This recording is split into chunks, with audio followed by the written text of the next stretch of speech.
September মাসে বঙ্গোপসাগরে 2 থেকে 3টি লঘুচাপ সৃষ্টি হতে পারে বলে জানিয়েছে আবহাওয়া অধিদপ্তর। এর মধ্যে একটি মৌসুমী নিম্নচাপের রূপ নিতে পারে। এছাড়া সেপ্টেম্বরে দেশে বিচ্ছিন্নভাবে 1 থেকে 2টি মৃদু তাপপ্রবাহ বয়ে যেতে পারে। মঙ্গলবার আবহাওয়া অধিদপ্তর থেকে 1 মাসের জন্য প্রকাশিত দীর্ঘমেয়াদী পূর্বাভাসে এসব তথ্য জানানো হয়। আবহাওয়া অধিদপ্তরের পরিচালক মমিনুল ইসলাম স্বাক্ষরিত পূর্বাভাসে জানানো হয়, সেপ্টেম্বরে দেশে স্বাভাবিক বৃষ্টি হওয়ার সম্ভাবনা রয়েছে। তবে এ মাসে দিন ও রাতের তাপমাত্রা স্বাভাবিকের চেয়ে সামান্য বেশি থাকতে পারে। এতে জানানো হয়, সেপ্টেম্বরে দেশের কোথাও কোথাও 3 থেকে 5 দিন বজ্র বৃষ্টি হতে পারে। নদ নদীর পরিস্থিতি সম্পর্কে পূর্বাভাসে বলা হয়েছে, সেপ্টেম্বরে দেশের প্রধান নদ নদীগুলোতে স্বাভাবিক প্রবাহ বজায় থাকবে। ভারী বৃষ্টির কারণে দেশের উত্তর, উত্তর পূর্ব ও দক্ষিণ দক্ষিণ পূর্বাঞ্চলের স্বল্পমেয়াদী বন্যার আশঙ্কা রয়েছে।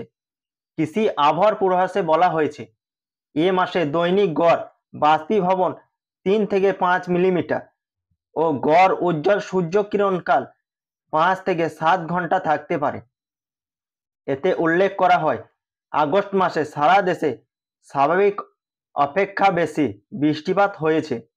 ঢাকা, চট্টগ্রাম, খুলনা ও বরিশাল বিভাগে স্বাভাবিক অপেক্ষা কম এবং অন্যান্য বিভাগে স্বাভাবিক অপেক্ষা বেশি বৃষ্টিপাত হয়েছে। গেল মাসে বঙ্গোপসাগরে 3টি লঘুচাপ সৃষ্টি হয়, যার মধ্যে একটি নিম্নচাপে পরিণত হয়।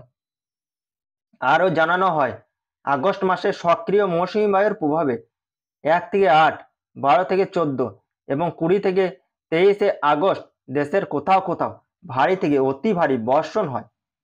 21 আগস্ট কুতুবদিয়ায় একদিনের সর্বোচ্চ বৃষ্টিপাত 261 মিলিমিটার রেকর্ড করা হয়। এ মাসে দেশের সর্বোচ্চ তাপমাত্রা 37.1 ডিগ্রি সেলসিয়াস এবং সর্বনিম্ন তাপমাত্রা 21.8 ডিগ্রি সেলসিয়াস রেকর্ড করা হয়। এ মাসে দেশের সর্বোচ্চ, সর্বনিম্ন এবং গড় তাপমাত্রা স্বাভাবিক অপেক্ষা যথাক্রমে 0.26 ডিগ্রি সেলসিয়াস, 0.01 ডিগ্রি সেলসিয়াস এবং 0.13 ডিগ্রি সেলসিয়াস বেশি ছিল। তাপপ্রবাহ, কৃষি আবহাওয়া এবং দেশের নদ নদীর অবস্থা আগস্ট মাসের পূর্বাভাসের সঙ্গে সঙ্গতিপূর্ণ ছিল বলে উল্লেখ করা হয়।